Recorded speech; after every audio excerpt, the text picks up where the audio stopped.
Hi everyone, this is Neha and I welcome you to my class, जिसमें आज हम बात करेंगे one of the most important theories of psychology, जिसे हम कहते हैं Jean Piaget's cognitive development theory. Psychology से रिलेटेड या फिर एजुकेशन की फील्ड में कहें, कोई भी ऐसा एग्जामिनेशन नहीं है जहां पे इस थ्योरी से क्वेश्चन ना पूछा जाता हो। और हर तरह के कॉम्पिटिटिव एग्जामिनेशन में जहां पे चाइल्ड साइकोलॉजी एक पार्ट है या फिर एजुकेशनल साइकोलॉजी एक पार्ट है, ये टॉपिक मस्ट है पढ़ना। तो इसके एमसीक्यूज को डिस्कस करने से पहले आज इस टॉपिक को हम डिटेल में समझेंगे। बहुत अच्छे से मैं आपको समझाने की कोशिश करूंगी। As you can see on your screen, the topic is Piaget's theory of cognitive development. तो चलिए क्लास को क्विकली स्टार्ट करते हैं। और ये रहे हमारे कुछ सोशल मीडिया हैंडल्स जिनके थ्रू आप हमसे कनेक्ट हो सकते हैं। ऑल्सो जो स्क्रीन पर आप नोट्स देख रहे हैं, उन्हें भी आप टेलीग्राम से रिसीव कर सकते हैं। इसके अलावा अगर आप अपने नोट्स खुद बनाना पसंद करते हैं तो भी ये कंटेंट आपके लिए यूजफुल होगा, क्योंकि आप इस नोट्स की हेल्प से अपने खुद के नोट्स प्रिपेयर कर सकते हैं by taking the help of it. तो शुरुआत करते हैं और बात करते हैं कि आज क्या क्या हम इस वीडियो में कवर करने वाले हैं। सबसे पहले जीन पियाजे जिन्होंने थ्योरी दी है, उनके बारे में हम थोड़ा सा समझेंगे कि क्या उन्होंने किया है, क्या उनका कॉन्ट्रीब्यूशन है, थोड़ा उनका बैकग्राउंड, क्योंकि क्वेश्चन कभी कभी उनकी पर्सनल लाइफ से भी यहाँ पे कनेक्ट हो जाते हैं एग्जामिनेशन में। और उसके बाद इनकी थ्योरी तो इंपॉर्टेंट है ही, जो आज का मेन टॉपिक है। शुरुआत करते हैं जीन पियाजे। इनकी पिक्चर आप देख सकते हैं स्क्रीन पर। You can easily identify next time you see anywhere, so you'll be able to identify कि जीन पियाजे हैं ये। और पियाजे की थ्योरी से पहले जो स्टूडेंट्स थे, चिल्ड्रन थे, उनको एक मिनी अडल्ट समझा जाता था। बच्चों की साइकोलॉजी अपने आप में एक अलग सेपरेट टॉपिक है, जिसको पहले इतना रिकॉग्निशन नहीं था, बट उसको रिकॉग्निशन दिया जीन पियाजे ने बाय डेवलपिंग हिज थ्योरी, जिसमें उन्होंने छोटे बच्चों के कॉग्निटिव डेवलपमेंट की स्पेसिफिकली बात की है। Piaget suggested that the way children think is fundamentally different from the way that adults think। बच्चों की सोच बहुत अलग होती है और इस सोच पर ही उन्होंने अपनी पूरी थ्योरी दे दी। इनके डिफरेंट थॉट्स की वजह से ही on the cognitive development developmental psychology, as you can see on your screen, developmental psychology का बर्थ हुआ। ये जो साइकोलॉजी है सेपरेट टॉपिक है, अपने आप में एक बहुत बड़ा टॉपिक है और साइकोलॉजी की एक एमर्जिंग ब्रांच भी है as a distinctive subfield within psychology and contributed greatly to the field of education। Obviously because बच्चों पर उन्होंने वर्क किया है, स्टूडेंट्स पर भी वर्क किया है, तो उसी वजह से उन्होंने एजुकेशन की फील्ड में अपना बहुत ज्यादा कंट्रीब्यूशन दिया है। He is also credited as a pioneer of the constructivist theory, as you can see here। Constructivist theory जो है वो भी इन्होंने ही दी है। इस पर भी सेपरेट वीडियो है, आप डीपली पढ़ सकते हैं। फिलहाल हम इनके कंट्रीब्यूशन की बात कर रहे हैं जो इन्होंने किया है। तो ये कुछ मेन कंट्रीब्यूशन इनके हैं जो उन्होंने साइकोलॉजी की फील्ड में दी है। इसके अलावा जब 2002 में different American psychological society members का सर्वे हुआ, तो इनको second most influential psychologist of the 20th century कहा गया। देखिए यहाँ पे दिया हुआ भी है कि second most influential psychologist of 20th century, क्योंकि 20th सेंचुरी में इन्होंने सबसे ज्यादा कंट्रीब्यूशन किया था। और दो चीजें हैं जिनके लिए स्पेसिफिकली जाने जाते हैं, राइट। ये इनके वर्क से रिलेटेड चीजें हैं, तो ये आपको ध्यान में रखनी होंगी क्योंकि इस पर क्वेश्चन पूछे जाते हैं। पहला तो है कि जो थ्योरी ऑफ कॉग्निटिव डेवलपमेंट है, जो आज हम पढ़ेंगे डिटेल में, और दूसरी टर्म है जेनेटिक एपिस्टेमोलॉजी। अब एपिस्टेमोलॉजी क्या होती है? That is a branch of philosophy that is concern with the origin, nature, extent and limits of human knowledge. Human की नॉलेज पर एसोसिएटेड ये एक थ्योरी है, ये एक फिनोमिना है, जिसमें हम ये समझने की कोशिश करते हैं, फिलोसफिकल वे में समझने की कोशिश की जाती है कि किस तरह से जो लोग हैं वो अपनी नॉलेज को एनहांस करते हैं, कैसे रिप्रोड्यूस करते हैं। Piaget was interested in not only the nature of thought but also in how it develops and how genetic impacts this process। तो ये दूसरी चीज है जिस पर इन्होंने वर्क किया है, जिसको हम बोलते हैं जेनेटिक एपिस्टेमोलॉजी। कई बार ये टर्म आती है, इसका एक्सप्लेनेशन तो नहीं पूछा जाता, बट पूछा जाता है कि हु गेव दिस टर्म। तो आपको मालूम होना चाहिए कि जीन पियाजे ने इसको दिया है। तो ये जो चीजें हैं इसमें उनका कॉन्ट्रीब्यूशन है। आगे बढ़ते हैं और अब हम आते हैं पियाजे की थ्योरी की तरफ, जो कि कॉग्निटिव डेवलपमेंट की थ्योरी कहलाती है। आप देख सकते हैं अपनी स्क्रीन पर 4 डिफरेंट पिक्चर्स आपको दिख रही हैं। अब आपको नोटिस कीजिए कि जो सेंसरी मोटर है, प्री ऑपरेशनल है, उसके बाद कॉन्क्रीट ऑपरेशनल है और फॉर्मल ऑपरेशन है। इस चारों केसेस को एक बार पिक्चर को देखने की कोशिश कीजिए, अंडरस्टैंड करने की कोशिश कीजिए। साथ ही साथ आप देख सकते हैं यहाँ पर नीचे इनके ईयर्स भी मेंशन हैं।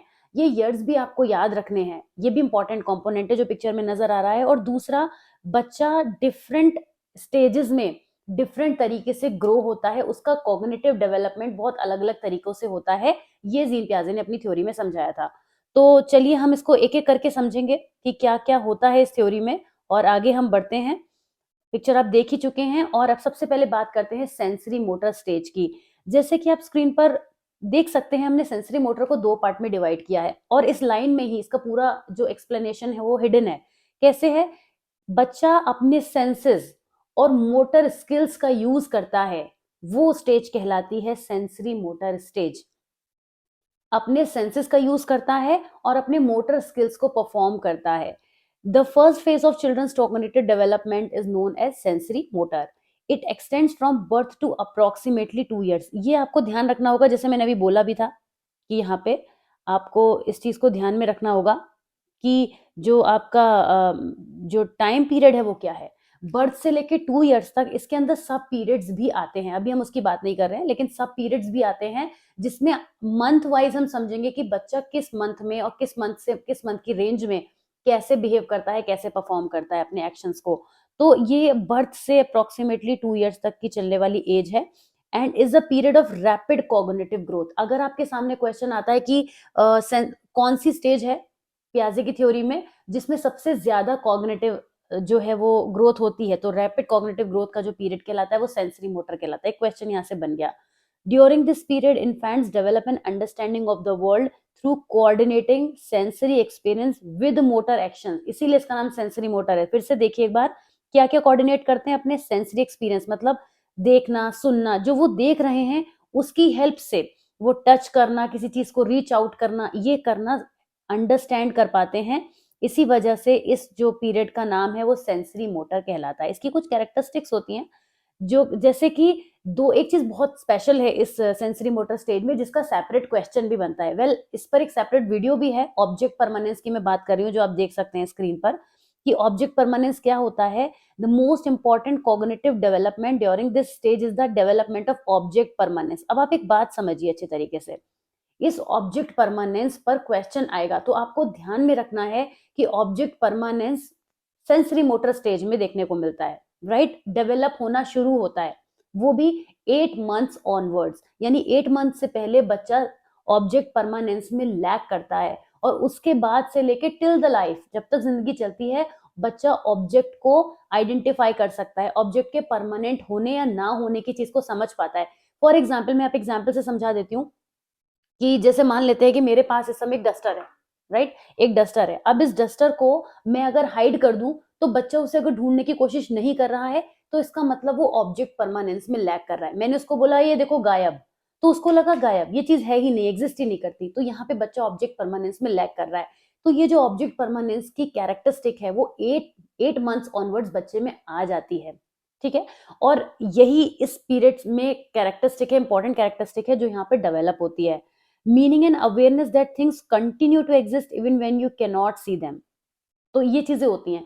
ओल्डर इन्फेंट्स में ये जो ऑब्जेक्ट परमानेंस होता है वो डेवलप हो चुका होता है, भाई हो ही चुका होता है ऑब्वियसली, क्योंकि 8 months हो चुके होते हैं, तो 8 months के बाद का जो बच्चा होगा वो ओल्डर इन्फेंसी की तरफ बढ़ने लगता है। इस ऑब्जेक्ट परमानेंस को एक्सप्लेन करने के लिए पियाजे ने ब्लैंकेट एंड बॉल स्टडी की थी, जो कि एक्सपेरिमेंट है blanket and ball study, and it's extremely easy. कि ब्लैंकेट के पीछे उन्होंने बॉल छुपा दिया था और फिर उसके बाद जानने की कोशिश की थी कि कौन से मंथ के बच्चे जो हैं उस बॉल को ढूंढना चाहते हैं या नहीं ढूंढना चाहते हैं। ये उनका सिंपल एक्सपेरिमेंट है, बट डिटेल में अगर आप समझना चाहते हैं तो वीडियो को आप देख सकते हैं पूरा। तो ये सेंसरी मोटर स्टेज में बच्चा इनिशियली, यानी जो छोटा बच्चा होता है, इन्फेंट होता है, वो initially up till 8 month object permanence में लैक करता है, जबकि उसके बाद जैसे जैसे बच्चा बड़ा होने लगता है वो ऑब्जेक्ट परमानेंस की कैरेक्टरिस्टिक को शो करता है। तो ये हमारी हो गई सेंसरी मोटर स्टेज। अब हम आते हैं प्री ऑपरेशनल स्टेज पे। प्री ऑपरेशनल स्टेज ये क्या होती है? The pre operational stage occurs रफली बिटवीन द एजेस 2 and 7। अब यहाँ भी आपको याद रखना होगा, देखिए 2 पे हमारी लास्ट स्टेज खत्म हुई थी, तो 2 से 7 ऑनवर्ड्स जो है वो हमारी प्री ऑपरेशनल स्टेज चलती है। लेकिन ये जो स्टेज है वो 2 पार्ट में डिस्ट्रीब्यूट हो जाती है, जिसमें कि हम एक स्टेज आप देख सकते हैं स्क्रीन पर, सिंबॉलिक फंक्शन जो 2 से 4 चलती है, एंड इंट्यूटिव थॉट 4 to 7। तो इनको अभी डिटेल में समझेंगे कि क्या होती है, बट पहले देखते हैं कि क्या क्या चीजें इसकी कैरेक्टरिस्टिक है। प्री ऑपरेशनल स्टेज में लैंग्वेज का डेवलपमेंट होना शुरू होता है। आपको पता है ना, बच्चे बोलना शुरू कर देते हैं 2 years के बाद में, बच्चे अच्छे से, ठीक है, काफी वर्ड्स को अच्छे, मतलब उनकी लैंग्वेज रिफाइन होने लग जाती है, तो लैंग्वेज का डेवलपमेंट हो रहा होता है। 2 साल से पहले जो बच्चा होता है वो कभी कुछ वर्ड्स बोलता है या ब्रेक करके बोलता है या फिर क्लियर नहीं बोल पाता है, लेकिन 2 साल के बाद धीरे धीरे धीरे बच्चे का लैंग्वेज का डेवलपमेंट होने लगता है, जो कि आगे बढ़ने तक बहुत अच्छे से हो जाता है। तो ये इस स्टेज का एक हॉलमार्क है, लिखा भी है, is one of the hallmark of this period. Children are able to use language which is a clear sign of higher level thinking. यहाँ पे देखिए इस लाइन को मैंने मेंशन कर दिया है कि जब बच्चे अपनी लैंग्वेज को यूज करने लग जाते हैं, वो भी एक दिखाता है कि बच्चे का जो कॉग्निटिव डेवलपमेंट हो रहा है, राइट। लैंग्वेज जो है वो कॉग्निटिव डेवलपमेंट का एक बहुत इंपॉर्टेंट कंपोनेंट है, तो इसी वजह से यहाँ पे इसको यूज किया गया है। They are also able to use symbols to stand in for other objects. For example, they can pick up a stick on the playground and say this is a gun. चीजों को दूसरे चीजों से compare करना, relate करना, differentiate करना, या फिर सिंबॉलिक वे में रिप्रेजेंट करना। होता है ना, बच्चे किसी प्रॉप को यूज करके अपने डिफरेंट खेल खेलते हैं, तो क्यों ऐसा कर लेते हैं? क्योंकि सिंबॉलिक रिप्रेजेंटेशन उनका कॉग्निटिव डेवलपमेंट का डेवलप होने लगता है। तो इस तरीके से ये जो स्टेज है वो चलती है, लेकिन यहाँ पर इसको हम दो पार्ट में डिवाइड कर सकते हैं, जैसा कि मैंने अभी आपको बताया कि सिंबॉलिक फंक्शन और इंट्यूटिव थॉट। तो पहले सिंबॉलिक फंक्शन को समझते हैं, आगे बढ़ते हैं। सिंबॉलिक फंक्शन का मतलब क्या होता है? Children develop mental representation of objects in the world around them during this substage. ये है इसका मेन फीचर। क्या है कि they can develop mental representation of objects। इसको आपको ध्यान में रखना है कि सिंबॉलिक फंक्शन है मतलब सिंबलाइज कर पाना, तो डिफरेंट मेंटल रिप्रेजेंटेशन जो ऑब्जेक्ट्स का है वो डेवलप कर पाते हैं। This includes representation of objects that are not currently present. Perception play an essential part in a child's ability to solve problem during this developmental period। मतलब बच्चा कुछ परसीव करता है, जैसे हमने बच्चे से कहा कि have you ever seen aeroplane, तो बच्चा उस एरोप्लेन की पिक्चर माइंड में बना पाएगा, उसका सिंबॉलिकली रिप्रेजेंट कर पाएगा। या हमने बच्चे से बोला कि एक एलिफेंट कैसे चलता है, तो they will try to show, या हाथी की जो सूंड होती है उसको दिखाने की वो अपने हाथों से कोशिश करेगा। तो किसी भी तरीके से वो सिंबॉलिक रिप्रेजेंटेशन कर पाता है, तो सिंबॉलिकली फंक्शन करने लग जाता है इस एज में। तो इसी को हम बोलते हैं सिंबॉलिक फंक्शन, जो कि हमारे प्री ऑपरेशन की फर्स्ट स्टेज है, फर्स्ट हाफ स्टेज है। नेक्स्ट है इंट्यूटिव थॉट, जो कि 4 से 7 इयर्स की होती है। Children begin to rely more on logic than just perception alone in this sub stage. Symbolic में ही जब बच्चे लॉजिक लगाना शुरू कर देते हैं, सिंबॉलिकली तो वो चीजों को समझ ही रहे हैं, अब उसमें वो लॉजिकली भी समझने की कोशिश करते हैं, तब their ability to solve problem is more logical, but they may not be capable of explaining how they think or why they think that way। जैसे अगर हम एक बच्चे को पेपर की बोट बनाकर दें, तो उसको अगर हम शुरू में ये बोलें कि ये कोई भी चीज है, तो वो बच्चा समझ जाएगा। लेकिन अगर एक टाइम ऐसा भी आता है जब हम उस बोट को अगर उसको एरोप्लेन कहेंगे, तो वो कहेगा नहीं, एरोप्लेन ऐसा नहीं है। भले ही वो उस पेपर से एरोप्लेन ना बना पाए या उसको रिप्रेजेंट ना कर पाए बहुत अच्छे से, बट वो डिफरेंशिएट करना जानता है, वो लॉजिक लगाना जानता है। और वैसे भी जो प्री ऑपरेशन स्टेज होती है, उसकी जो लेटर वाला पार्ट होता है, वहां तक बच्चे के अंदर बहुत क्यूरोसिटी डेवलप हो चुकी होती है। क्यों, क्या, कैसे, ये सब चीजें उसके अंदर हमेशा रहती हैं। आपने देखा भी होगा छोटे बच्चों को, छोटे बच्चे क्वेश्चन बहुत पूछते हैं बाय द एज ऑफ 5, 6, 7। ऐसा क्यों होता है, स्काई ब्लू क्यों है, वाटर ऐसा क्यों है, ये ऐसा क्यों नहीं है। तो दुनिया भर के क्वेश्चन बच्चे पूछने लगते हैं।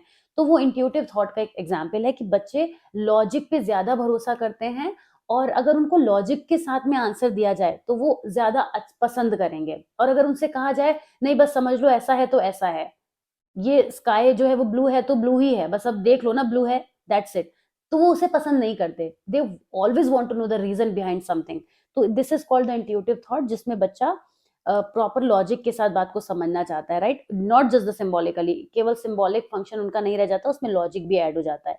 तो इस तरीके से ये दो डिफरेंट स्टेजेस हैं जो इस टाइम पर वर्क करती हैं। और इसके बाद हम प्री ऑपरेशनल स्टेज में बात करेंगे कि कौन सी कॉग्निटिव एबिलिटीज होती हैं जिसमें बच्चे लैक करते हैं।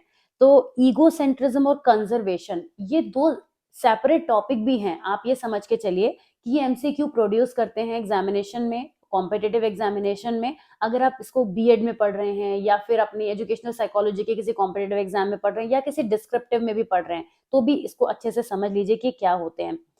ईगोसेंट्रिज्म और कंजर्वेशन, इन ये दो कॉग्निटिव एबिलिटीज होती हैं पर्सन की, जो कि इस पीरियड में नहीं देखी जाती, यानी कि बच्चे लैक करते हैं। तो डेफिनेटली वो इससे प्रीवियस स्टेज में भी लैक करते होंगे, यानी कि ये जो चीजें हैं ये इसके बाद डेवलप होनी शुरू होती हैं। तो क्या होती हैं? egocentric describes someone who is self focused and unable to imagine any other perspective than their own। जो हमने सबसे पहली स्टेज की बात करी थी सेंसरी मोटर, उसमें तो बच्चे का दिमाग इतना, माइंड जो है वो इतना डेवलप होता ही नहीं है कि वो कुछ भी इस तरीके के लॉजिक लगा पाए, है ना, पिक्चर का रिप्रेजेंटेशन कर पाए, क्योंकि सीधी बात है उसका लैंग्वेज का डेवलपमेंट नहीं हुआ होता है और क्वेश्चन तो लैंग्वेज की फॉर्म में आएंगे, तो इसीलिए लैंग्वेज डेवलपमेंट के साथ वाई व्हाट ये क्वेश्चन आने शुरू हो जाते हैं। बट ईगोसेंट्रिज्म जो होता है वो इस टाइम पे देखने को नहीं मिलता, क्योंकि जो बच्चे होते हैं they are self focused and unable to imagine any other perspective than their own. Children are egocentric in their thinking, meaning they can't really see things from another person's point of view।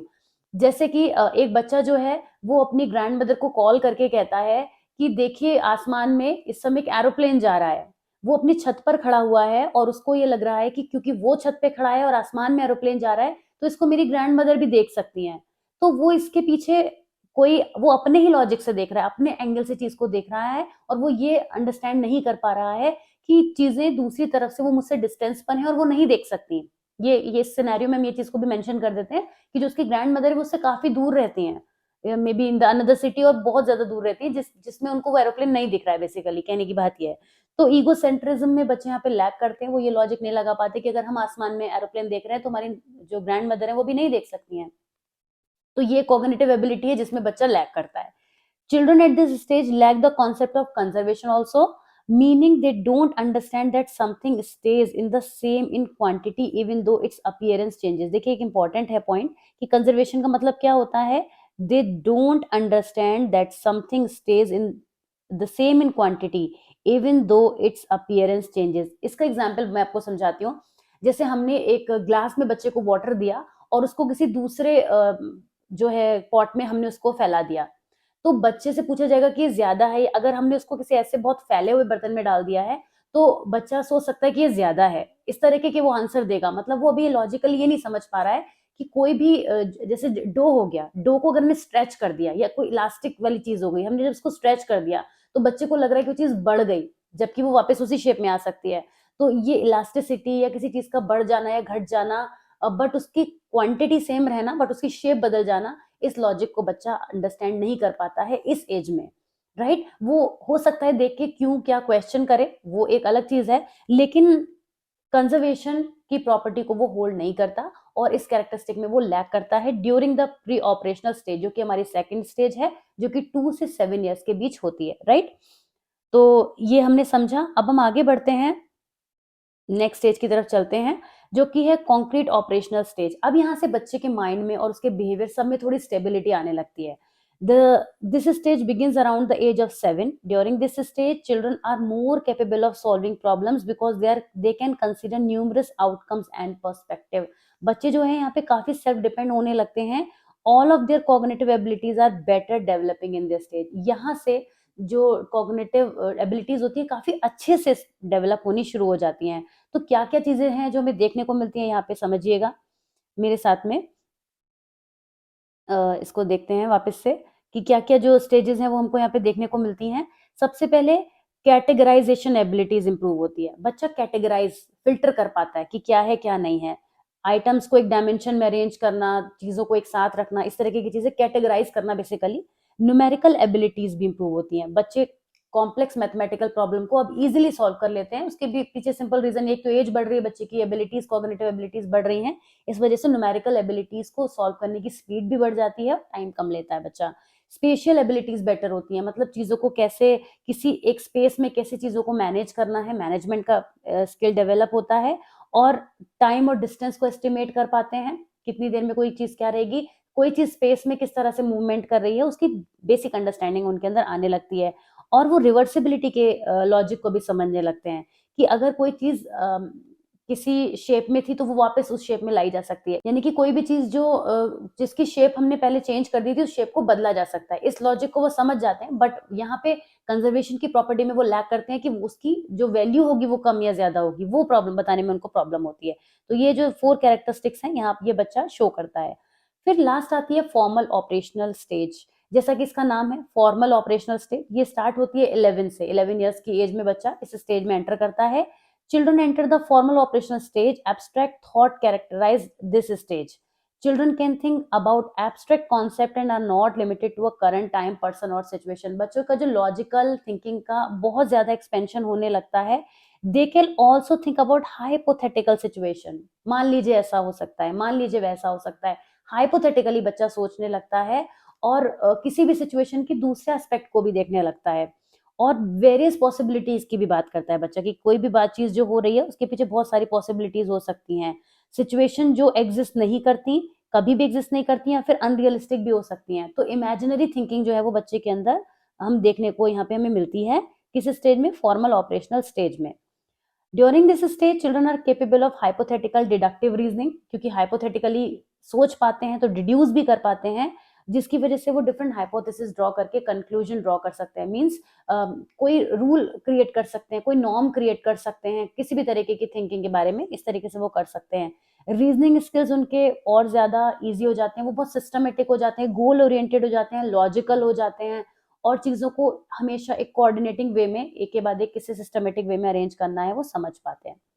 Next जो ये हम discuss करेंगे इसी topic पर based MCQs को set को solve करेंगे, क्योंकि अगर आपने इतना समझ लिया है अच्छे से then I would recommend you not to miss that MCQ question video, जिसमें मैं आपको वीडियो में अच्छे से एक्सप्लेन करूंगी कि किस थ्योरी की वजह से क्या क्वेश्चन बनता है और कैसे उसका आंसर करना है। तो वो वीडियो का जो लिंक है आपको डिस्क्रिप्शन बॉक्स में मिलेगा। If you have watched this video successfully then I am greatly thankful to you. So अगर आपने चैनल को सब्सक्राइब नहीं किया है, please subscribe it for me, please show your love towards me, or keep showing your support like you always do, and I'm extremely thankful to you, and see you very soon in the next video. Till then, take care, bye bye.